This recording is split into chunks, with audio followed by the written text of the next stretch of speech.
अस्सलाम वालेकुम रहमतुल्लाह। प्यारे बच्चों, आज का जो हमारा टॉपिक है ये है हेपेटाइटिस ए। हिपैटो कहते हैं लीवर को, जिगर जिसको हम उर्दू में कहते हैं। और जिस लफ्ज़ के आगे आई टी आई एस लग जाए इसका मतलब होता है बीमारी, इन्फ्लेमेशन। तो hepatitis is the inflammation of liver. ए इसलिए लगाते हैं कि ये एक वायरस का नाम है, हेपेटाइटिस ए वायरस।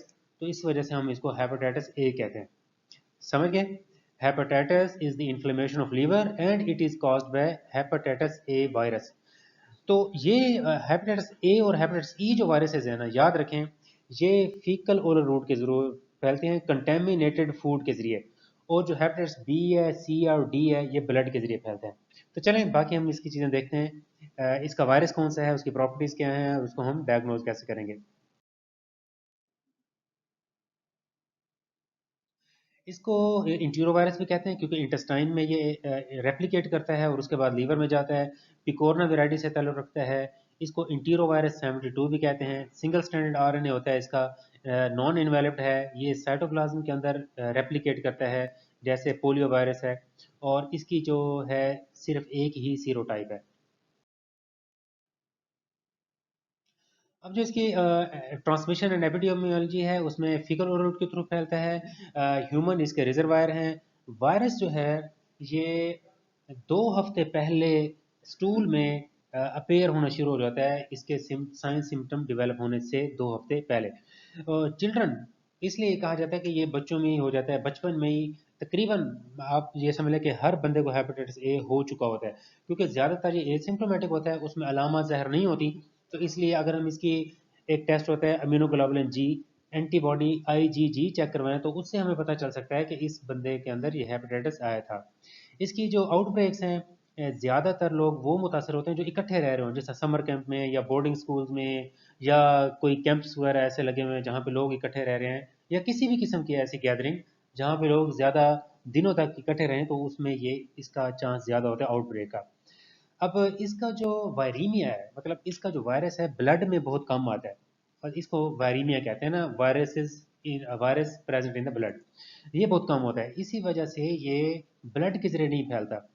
वो जो मैंने आपको जैसे बताया, 50 to 70% जो है वो लोग इससे इन्फेक्टेड होते हैं, और उनके सीरम के अंदर आईजीजी एंटीबॉडीज, अम्यूनोग्लोबुलिन जी मौजूद होती है।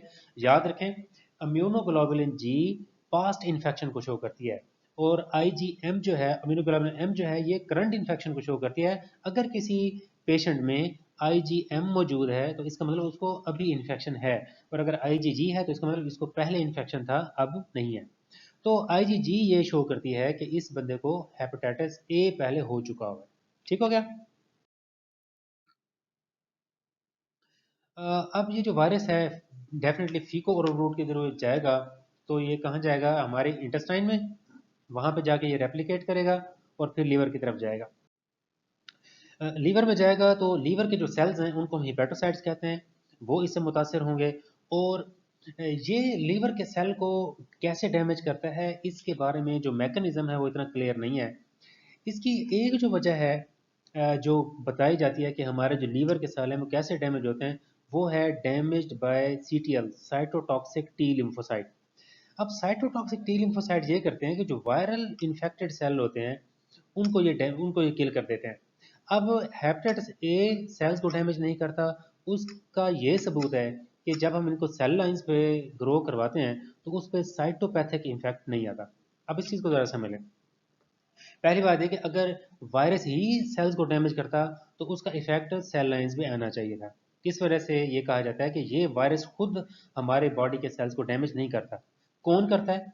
क्योंकि डैमेज तो हमारे जो लीवर सेल्स होते हैं वो most probably bye cytotoxic lymphocyte, क्योंकि इन हमारे लिम्फोसाइट की ये प्रॉपर्टी है कि जो इन्फेक्टेड सेल्स होते हैं उनको ये मतलब इनकी ब्रेक डाउन करा देता है, उनको मतलब तोड़ देता है। और जैसे ही इसका इन्फेक्शन क्लियर हो जाता है तो जो लीवर का जो डैमेज है वो भी क्लियर हो जाता है। इसके अंदर एक अच्छी बात यह है कि क्रोनिक इन्फेक्शन नहीं है।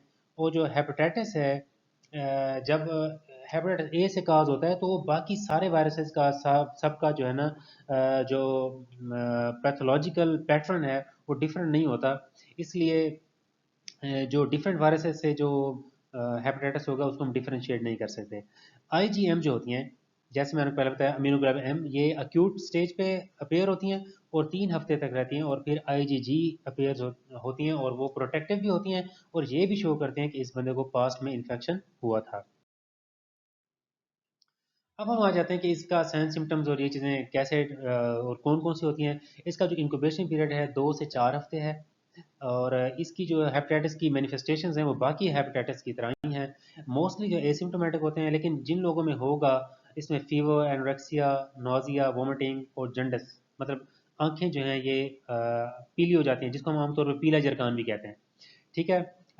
भूख खत्म हो जाएगी, वीकनेस हो जाएगी, जॉइंट्स में पेन होगा, डाइजेस्टिव डिसऑर्डर्स होंगे, डायरिया होगा, और राइट, अब क्योंकि लीवर हमारा राइट साइड होता है, राइट साइड पे पेन हो सकता है, नाजिया वोमिटिंग हो सकती है, और डार्क यूरिन हो सकता है। ठीक है। पेल फीसेस, एलिवेटेड ट्रांसएमिनेजेस, अगर वो बंदा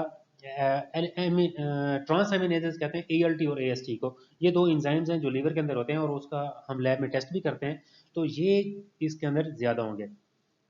अब मोस्टली जो इसके केसेस होते हैं ये 2-4 हफ्तों में खुद ब खुद ठीक हो जाते हैं, इसमें कैरियर स्टेज भी नहीं होती और क्रोनिक स्टेज भी नहीं होती, और इसका हिपेटोसेलुलर कार्सिनोमा के साथ भी कोई लिंक नहीं है। हिपेटोसेलुलर कार्सिनोमा जो है ये लीवर का कैंसर है। हेपेटाइटिस बी और सी अगर क्रोनिक हो जाए, और उसकी बहुत ही कुछ परसेंटेज है जो सिरोसिस की तरफ, मतलब लीवर के सिकुड़ने की तरफ, और हिपेटोसेलुलर कार्सिनोमा की तरफ जा सकती है, लेकिन हेपेटाइटिस ए जो है इसका हिपेटोसेलुलर कार्सिनोमा के साथ कोई लिंक नहीं है, मतलब ये काज नहीं करता।